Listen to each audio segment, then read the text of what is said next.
5 melhores carros esportivos. Gosta da pegada, gosta de um desempenho um pouco melhor, design, bons equipamentos. Então vem comigo que nessa lista eu vou trazer aqui as melhores opções do mercado e em várias faixas de preço diferentes para vários bolsos. Então se já gostou do tema, não esquece de deixar aquele like no começo do vídeo para fortalecer o canal. Se inscreva se ainda não for inscrito. Eu sou o Paulo Silva e esse é o Bate-Papo Automotivo.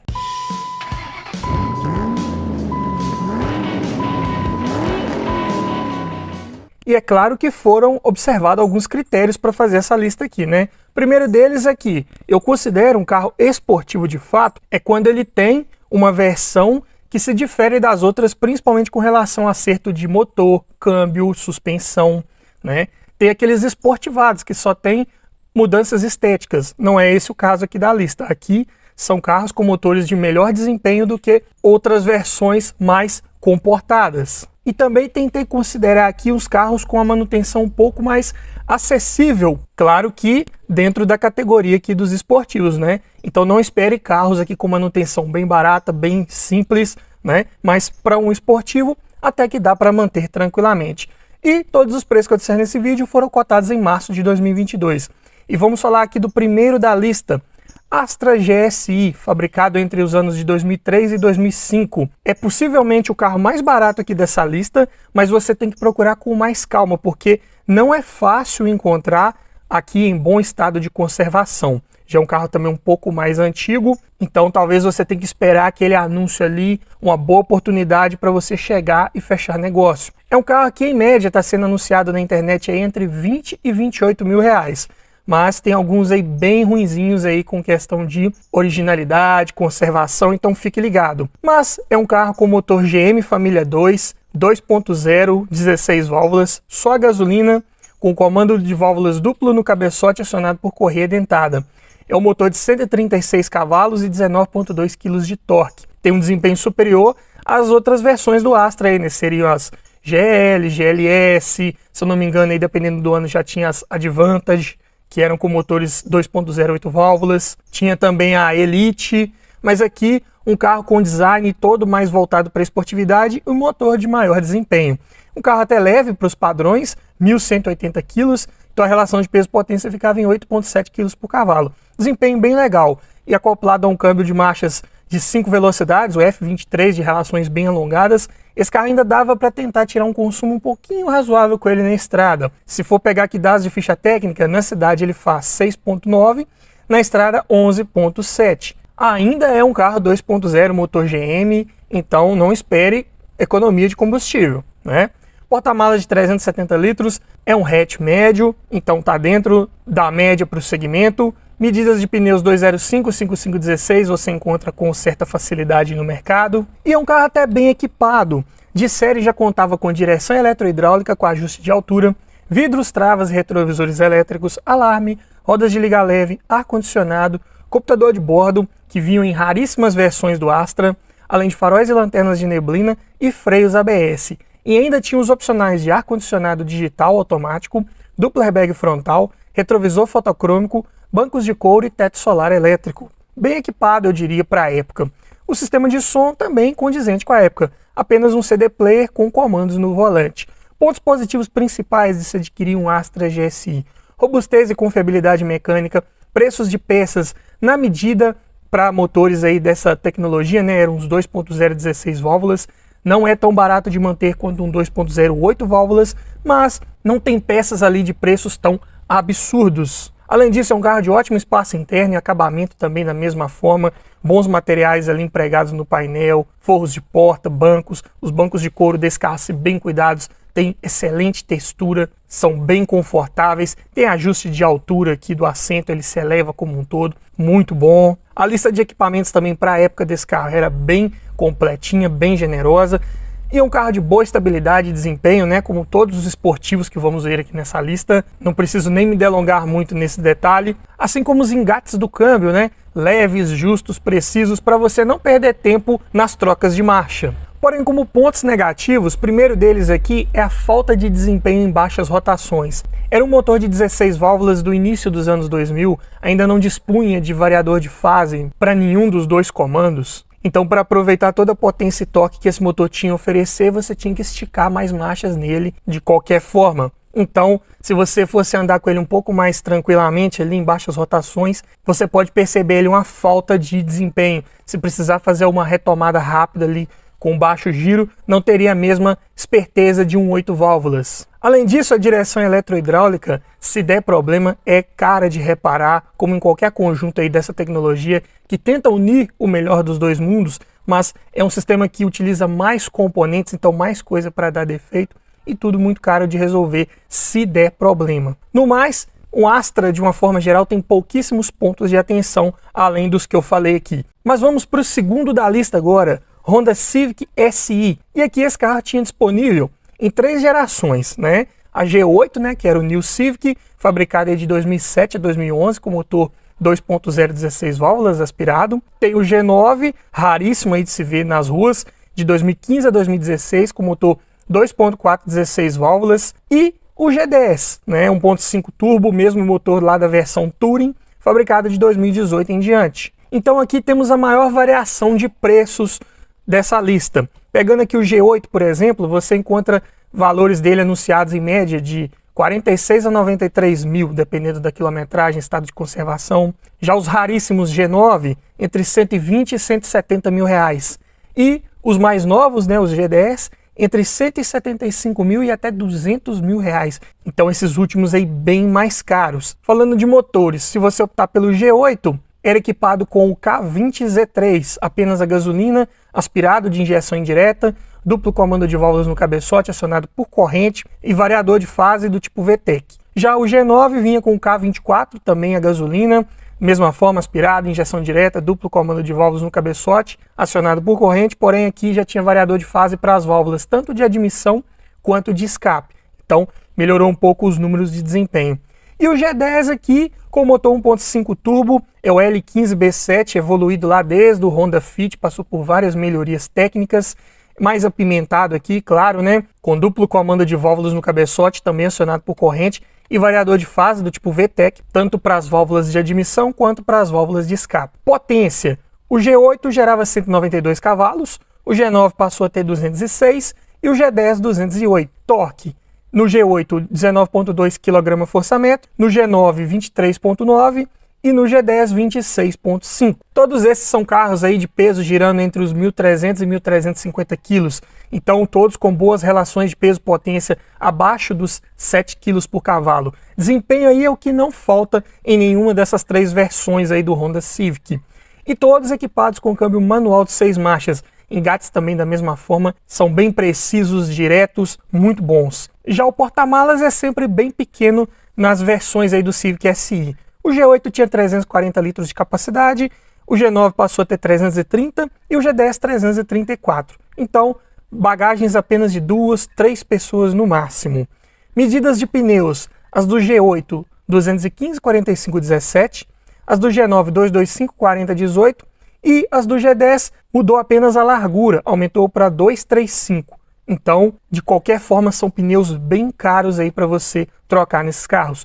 Consumo na cidade: o G8 fazia 8 km por litro, o G9 8.3 e o G10 11.2. Essa tecnologia de turbo aliada com injeção direta, monocombustível, deixou esse carro com um consumo bem melhor. É o resultado do downsize, né? As versões anteriores com motores maiores, 2.0, 2.4, aqui 1.5 turbo com melhores números de desempenho e melhor consumo de combustível. E na estrada da mesma forma, o G8 fazia 13.1, o G9 o mais gastador aqui 11.6 e o G10 o mais econômico 13.7. Números muito bons se tratando de um carro esportivo. E como vinha equipadas essas versões aí do Civic, né? Começando pela G8, direção elétrica com ajuste de altura e profundidade, vidros, travas e retrovisores elétricos, alarme, rodas de liga leve, ar-condicionado digital, controlador de velocidade, duplo airbag frontal e ABS, cinto de 3 pontos e apoio de cabeça para todo mundo, controle de tração e estabilidade e faróis de neblina. A G9 tinha tudo que vinha disponível na G8 e acrescentava computador de bordo, teto solar elétrico, airbags laterais mais airbags de cortina, câmera de ré, Isofix e sistema de vetorização de torque. Já no Civic G10, acrescentava o ar-condicionado digital de 2 zonas, retrovisor fotocrômico, rebatimento elétrico dos espelhos externos, chave presencial com partida remota, freio de estacionamento eletrônico com auto-hold, amortecedores com ajuste eletrônico, faróis full LED, mais luzes de rodagem diurna, além de lanternas de neblina e alerta de ponto cego. Então ainda mais completo à medida que foram passando as gerações. Sistema de som lá do G8 mais simples, dado a idade do projeto, apenas um CD com comandos no volante. Já a G9 acrescentou USB, Bluetooth e entrada HDMI. E na G10 ainda acrescentou GPS e espelhamento para celular. Como pontos positivos aqui de qualquer uma das versões de Civic SI, podemos destacar robustez e confiabilidade mecânica, o mesmo padrão de fabricação e construção de um Honda, mas é claro que aqui você tem que ficar atento com a procedência, como qualquer carro esportivo que você estiver pensando em comprar. Geralmente são carros que foram mais forçados ali no limite por maior tempo, então verifique se todas as revisões estão em dia, se esse motor não passou por modificações, aumento de potência aí feito de qualquer maneira que pode comprometer a durabilidade, o que não é legal. E seja em qualquer carro, você tem que ficar ligado. Se você quer um carro esportivo, quer um desempenho legal, mas ainda assim não quer abrir mão da durabilidade, é interessante pegar ele 100% original, sem nenhuma modificação de remap, downpipe, aumento de pressão de turbina, nada disso. Aqui tem que ser tudo o mais original possível para você não perder em durabilidade. Além disso, é um carro de comportamento excelente com questão de estabilidade, né? Também nem preciso falar muito disso. Suspensão traseira independente, assim como na frente.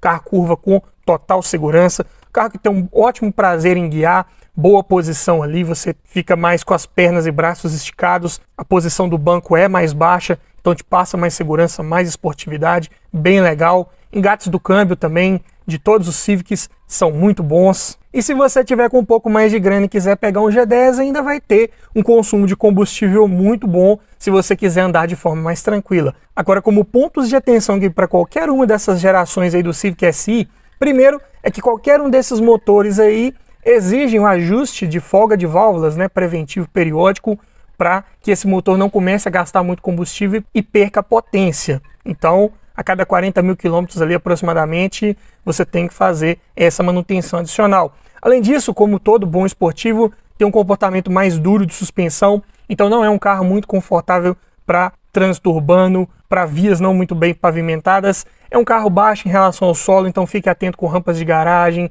lombadas, etc, etc. Além disso, um ponto de atenção aqui exclusivo do G8 é que tem relatos de defeito no cilindro mestre da embreagem, né? Uma vez que ela tem o atuador hidráulico, né, para ter um acionamento mais leve ali do pedal, esse sistema costuma apresentar falhas e o pedal começa a ficar mais duro, apresenta vazamento também de óleo, então algo para se ficar atento. E também tem relatos de folga na caixa de direção. Agora, quanto ao G9, eu diria que o maior problema é a exclusividade desse carro. Vieram pouquíssimos para o Brasil. Então, dependendo da manutenção que você for fazer, dependendo da peça ali de acabamento, se você precisar trocar, é bem caro e é bem difícil de encontrar. Seguro, então, nem se fala, né? Só de ser esportivo, o seguro já vai ser bem mais alto em qualquer um desses aqui da lista. Num carro mais raro como esse Civic G9 na versão SI, então mais caro ainda.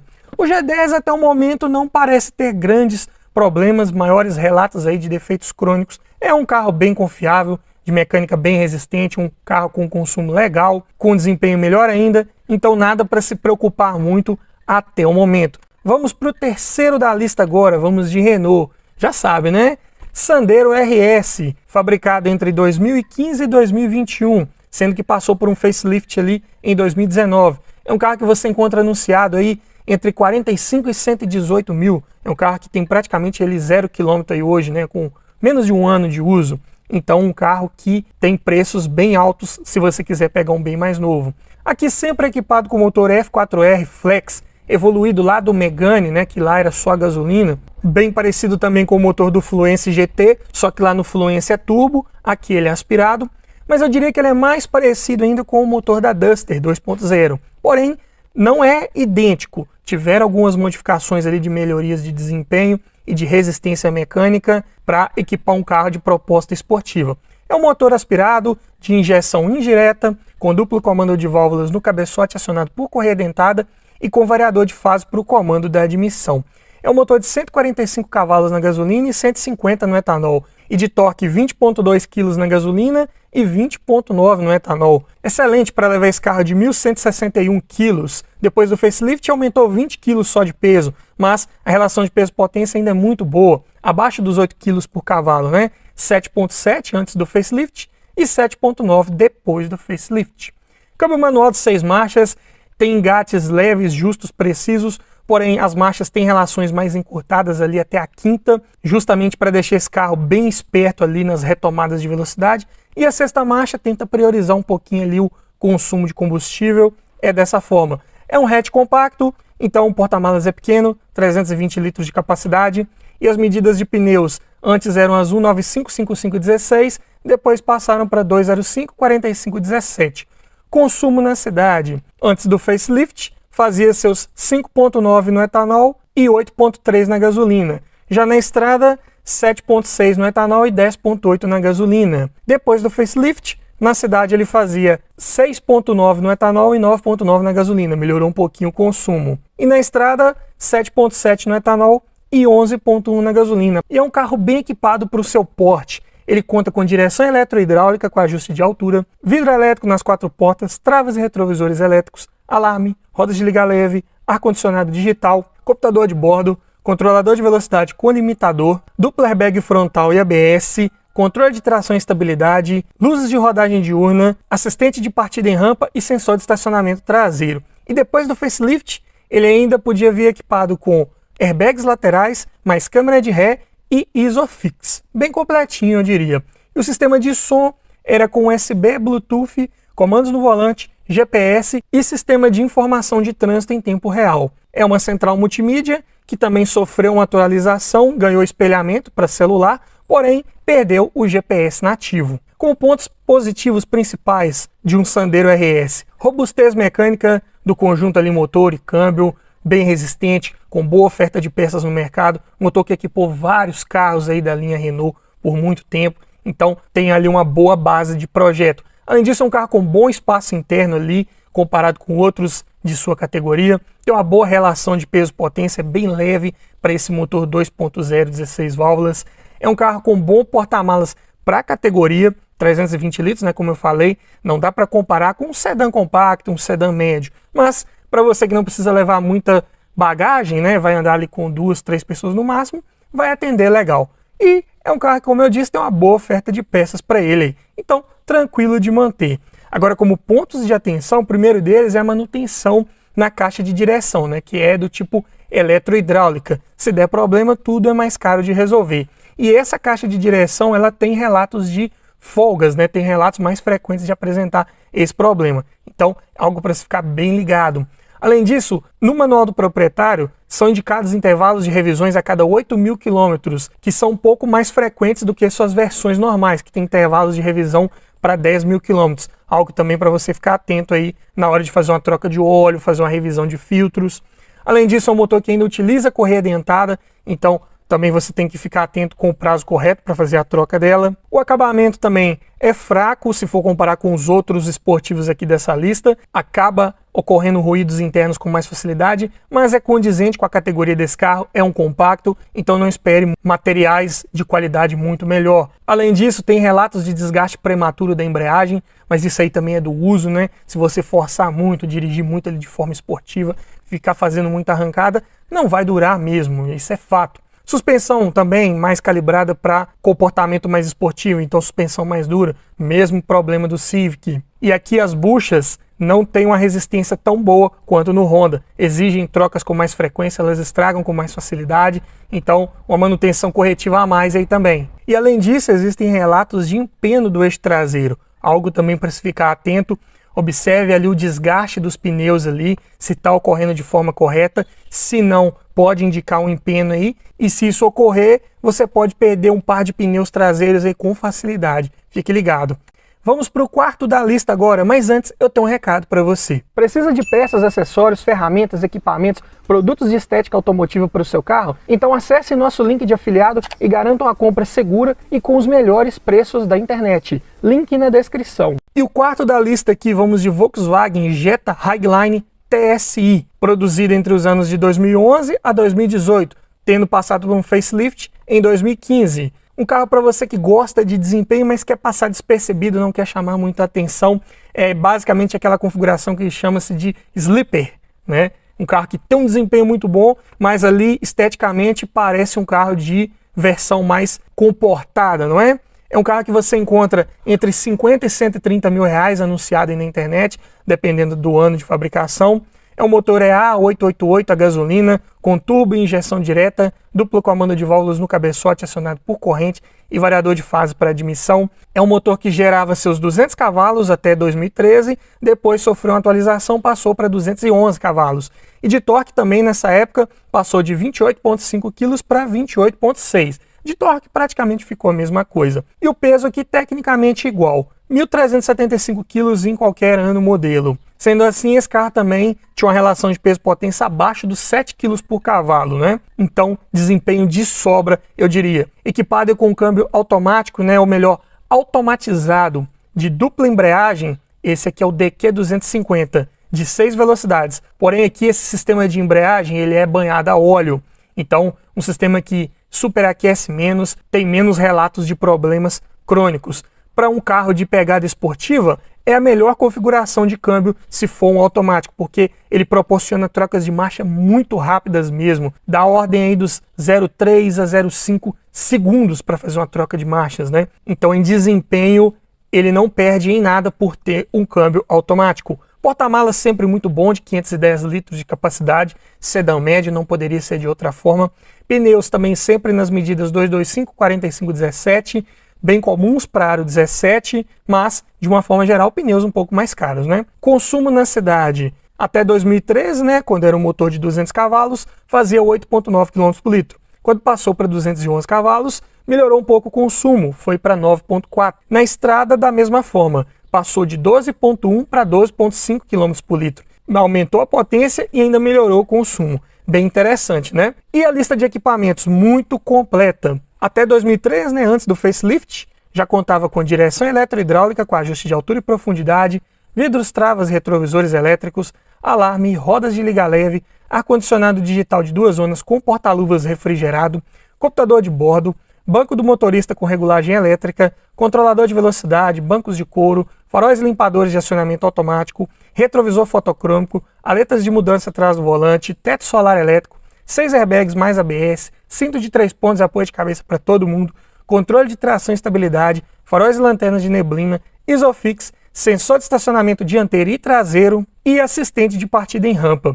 E depois do facelift foi acrescentada chave presencial, rebatimento elétrico dos espelhos externos, xenon, luz de rodagem diurna e sistema de vetorização de torque. Muito bom. E o sistema de som também, antes do facelift, contava com CD, USB, Bluetooth, comandos no volante e GPS nativo. Após o facelift, a central multimídia também foi atualizada, ganhou entrada para cartão de memória e espelhamento para celular. Muito bom.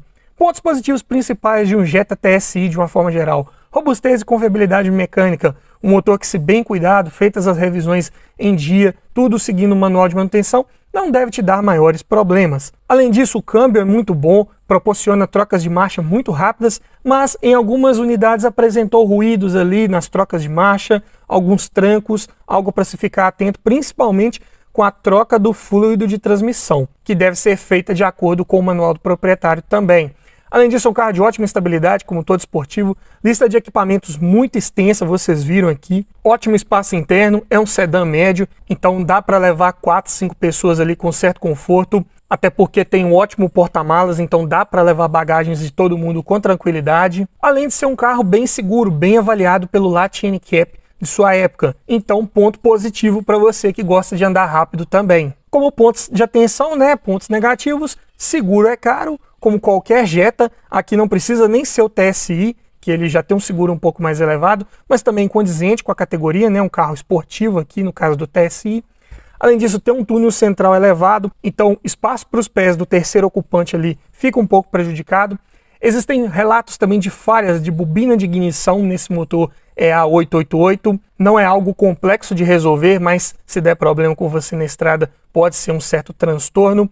Além disso, é um motor mais suscetível à carbonização se você não utilizar combustível de boa qualidade.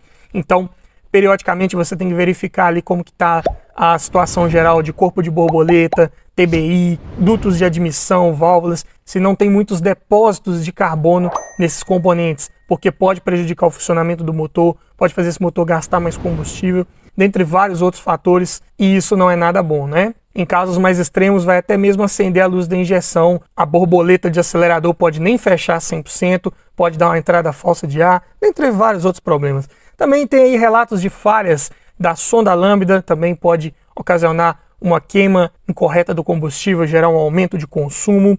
E também tem relatos frequentes de falha nas travas elétricas das portas. Então, na hora que você vai trancar o carro ali, pode ser que alguma não funcione direito, não tranca adequadamente, algo para você ficar atento também.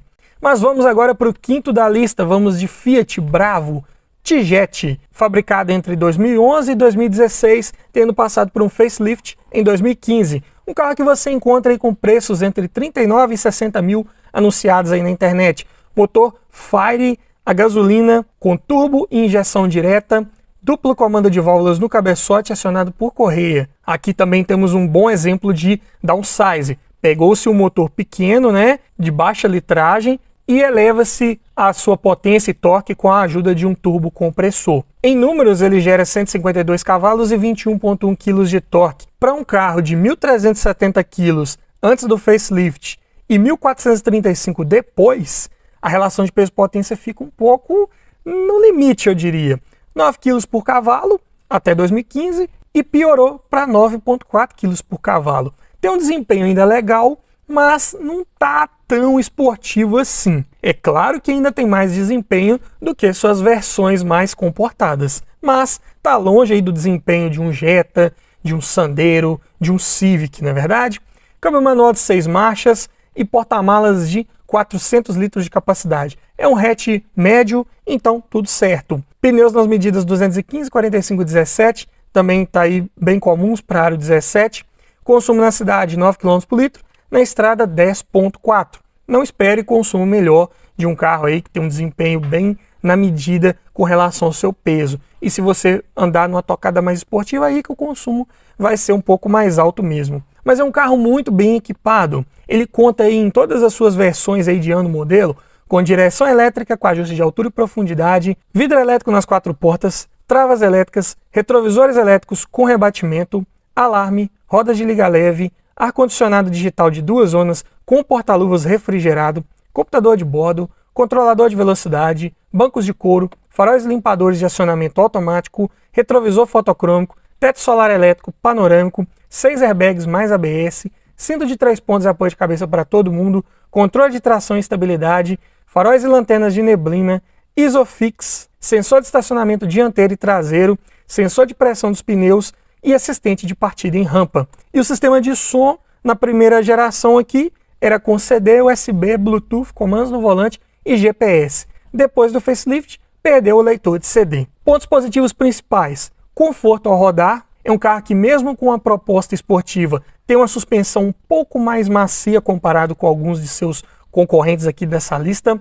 Além disso, a lista de equipamentos é muito boa, bem completa, tem vários itens aí de conforto, conveniência, muito mais bem equipada que muitos carros da categoria.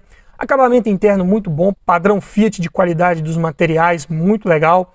Carro bem estável também, não deixa de ser um carro bem seguro ao fazer curvas. E o porta-malas muito bom para a categoria.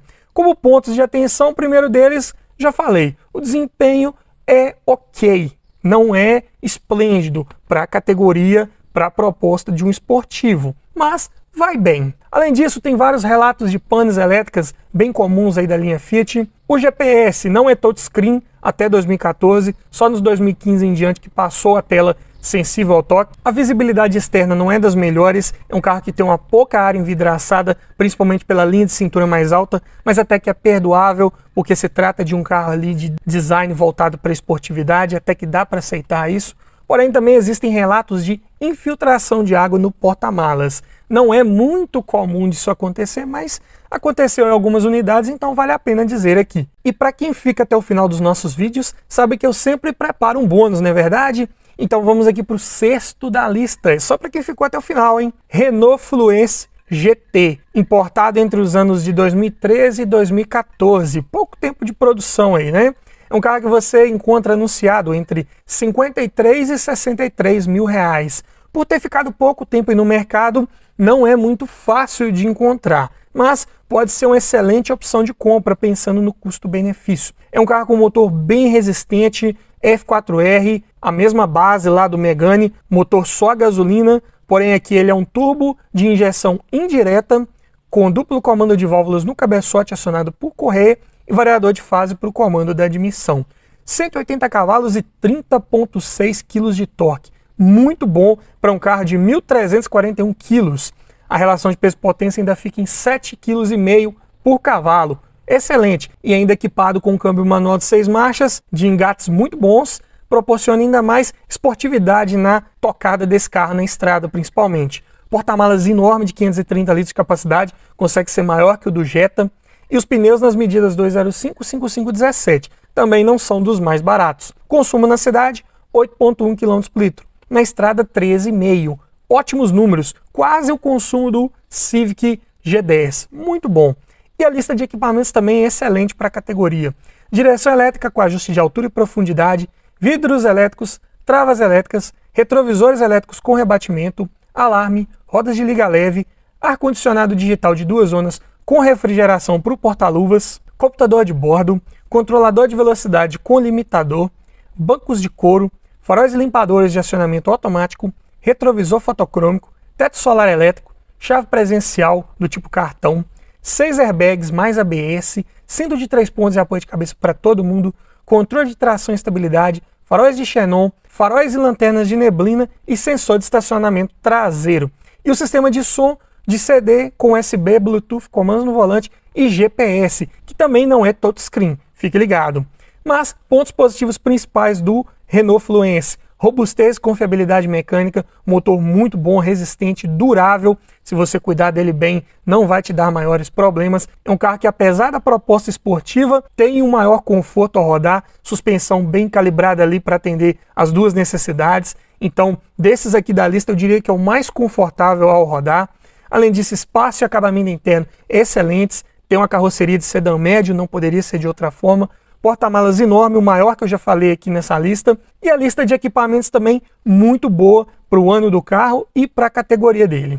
Como pontos negativos, o primeiro deles é o mais comum aí de toda a linha Fluence: infiltração de água no módulo da ABS. Tem vários vídeos no YouTube ensinando como você fazer ali uma proteção para que essa água não pingue no módulo ali. É uma falha de projeto que todo Fluence tem. Então, se o que você está olhando para comprar ainda não tem essa proteção, vamos dizer assim, para o ABS, é muito interessante que você faça depois.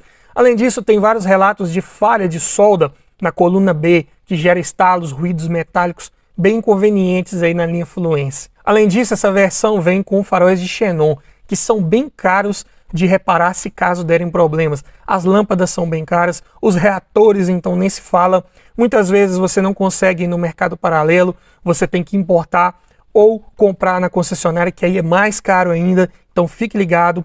Além disso, como eu falei, né, o GPS ele não tem os comandos ali por tela sensível ao toque. Vem um controle remoto para você comandar as funções lá. Era algo até comum considerando o ano do carro. Mas de resto, uma boa opção de compra, um carro para você pensar em uma pegada mais esportiva, bom desempenho, sem abrir muito mão do conforto. Mas me diga você, qual desses aqui dessa lista você compraria? Ficou faltando algum que eu não coloquei aqui?